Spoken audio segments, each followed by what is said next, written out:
अस्सलाम वालेकुम, आप देख रहे हैं न्यूज लाइव और मैं हूं अशर नुमान। खबर शामिल करते हैं हरुणाबाद से।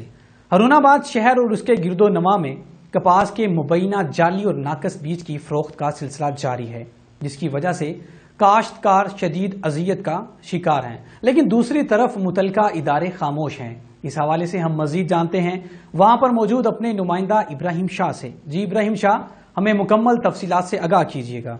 जी बिल्कुल, हरुणाबाद में इस वक्त कपास के नाकस बीज की जो फ़रोख्त है वो अपने पूरे अरूज पे है, जिसकी वजह से मुकामी काश्तकारों को शदीद मुश्किलात का सामना है।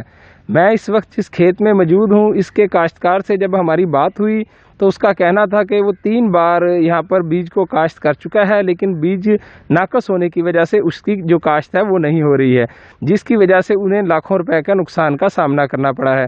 जब इस बारे में हमारी महकमा ज़राअत के अफसरान बाला से बात हुई तो उनका कहना था कि पिछले साल जब कपास की फसल तैयार हो रही थी तो उन दिनों में बारिशें आ गई थी, जिस वजह से जो बीज है वो सही तरीके से तैयार नहीं हो सका।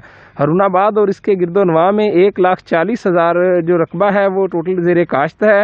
महकमा ज़राअत के अफसरान का कहना है कि इस वक्त इस दफ़ा 10 से 12% जो है वो काश्त कम होगी।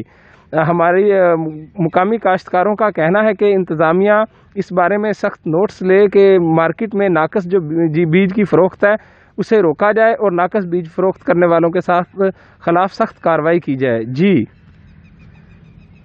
बहुत शुक्रिया। हरुणाबाद से हमें इब्राहिम शाह तफसीलात से आगाह कर रहे थे।